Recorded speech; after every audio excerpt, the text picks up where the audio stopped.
প্ৰথমে মই সৰু কেইটামান কথা যি মোৰ দৃষ্টিত সৰু কাৰোবাৰ দৃষ্টিত সৰু নিবনুৱা যুৱকৰ বাবে বহুত ডাঙৰ কথা মই কেইটামান কথা ক'ব খুজিছোঁ এডিআৰই আৰু বিভিন্ন পৰীক্ষাৰ ৰিজাল্ট আৰু নিযুক্তি পত্ৰ আমি 10 অক্টোবৰত দিবৰ বাবে সিদ্ধান্ত লৈছিলোঁ কিন্তু যোৱা কেইদিনমানৰ ঘটনা প্ৰবাহ আৰু গুৱাহাটী হাইকোৰ্টৰ এটা ৰায়ৰ বাবে আমি অকণমান থমকি ৰ'বলগীয়া হৈছে মই আপোনালোকক আজি কোন পৰীক্ষাৰ কোন দিনাখন আমি ৰিজাল্ট এনাউন্স কৰিম সেই বিষয়ে মই আপোনালোকক স্পষ্টকৈ ক'ম যাতে আপোনালোকৰ মনত কোনো সন্দেহ নাথাকে পোনপ্ৰথমে মই আপোনালোকক জনাব খুজিছোঁ যে আমাৰ এডিআৰই পৰীক্ষাৰ যি গ্ৰেড 3 আছিলে অৰ্থাৎ তৃতীয় বৰ্গৰ যি চাকৰি আছিলে সেই চাকৰিৰ ফলাফল আমি 10 অক্টোবৰ তাৰিখে প্ৰকাশ কৰিম এডিআৰইৰ চতুৰ্থ শ্ৰেণীৰ যি পৰীক্ষা আছিলে প্ৰায় 5000 পদ আছিলে এই পৰীক্ষাৰ ফলাফল আমি 15 অক্টোবৰ তাৰিখে ঘোষণা কৰিম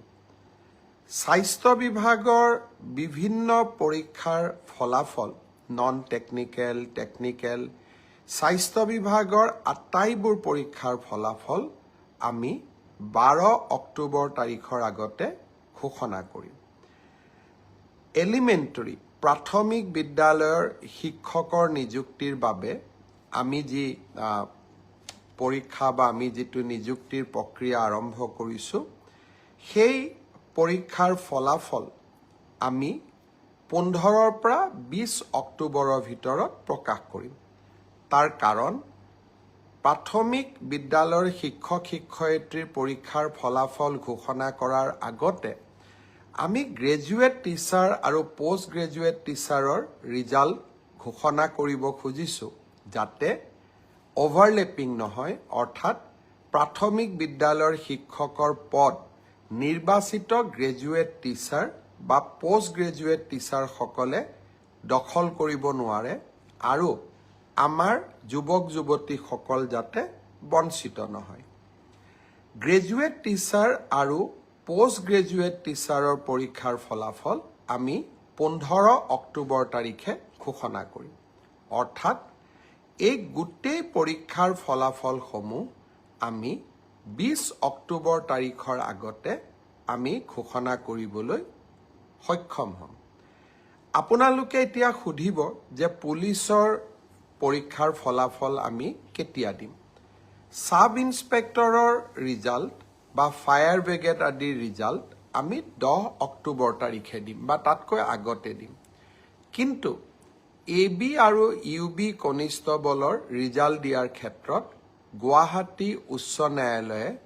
এটা আমাক সাময়িকভাৱে বাধা আৰোপ কৰিছে আমি আশা কৰোঁ সেই বাধা আৰোপ অতিক্ৰম কৰি অৰ্থাৎ উচ্চ ন্যায়ালয়ক সন্তুষ্ট কৰি আমি এই মাহৰ ভিতৰতে পুলিচৰো এবি আৰু ইউবি কনিষ্টবলৰ ৰিজাল্ট ঘোষণা কৰিব পাৰিম এই গোটেই ৰিজাল্টৰ ফলাফলৰ লিষ্টখন দেখিলে আপোনালোকে ইতিমধ্যে গম পাইছে যে আমি 20 অক্টোবৰলৈকে যাবলগীয়া হৈছে কিন্তু মই প্ৰতিশ্ৰুতি দিছিলোঁ যে অক্টোবৰ মাহৰ ভিতৰতে 10 অক্টোবৰত আপোনালোকক নিযুক্তি পত্ৰ দিম 10 অক্টোবৰত মই নোৱাৰিলেও অন্তত 25-26 অক্টোবৰৰ ভিতৰত আপোনালোকৰ হাতত মই নিযুক্তি পত্ৰ তুলি দিম কাৰণ পৰীক্ষাৰ ফলাফল ঘোষণা কৰাৰ পিছতো আমি বিভাগলৈকে কাক কোন বিভাগত দিম ৰেণ্ডমাইজেশ্যন কৰিব লাগে আৰু তাৰ পিছত বিভাগসমূহেও আপোনালোকৰ পোষ্টিং অৰ্ডাৰ উলিয়াব লাগে সেই কাৰণে অক্টোবৰ মাহৰ ভিতৰতে আপোনালোকৰ নিযুক্তি হ'ব কিন্তু কেইটামান দিন আপোনালোকে অপেক্ষা কৰিব লাগিব ইয়াৰ কাৰণো আপোনালোকে জানে যোৱা কেইবাটাও দিন ধৰি আমি কোনেও কাম কৰিব পৰা নাই জুবিনৰ মৃত্যু বা জুবিনৰ দুৰ্ঘটনাৰ পিছত বা বহুতে কোৱাৰ দৰে হত্যাৰ পিছত যি ধৰণে আমি নকওঁ কিয় আমাৰ মনবোৰ বিষাদেৰে ভৰি পৰি আছিল, কাম কৰিব পৰা কোনেও নাছিল, কিন্তু আমি যিহেতু আগুৱাই যাবই লাগিব, সেইবাবে মই আজি আপোনালোকক নিশ্চিতভাৱে কোন পৰীক্ষাৰ কেতিয়া ফলাফল ঘোষণা কৰিব তাক মই জনালোঁ, আৰু আপোনালোকে যাতে নৱেম্বৰ মাহতে চাকৰিত যোগদান কৰিব পাৰে তাৰো আমি নিশ্চিতভাৱে ব্যৱস্থা ল'ম।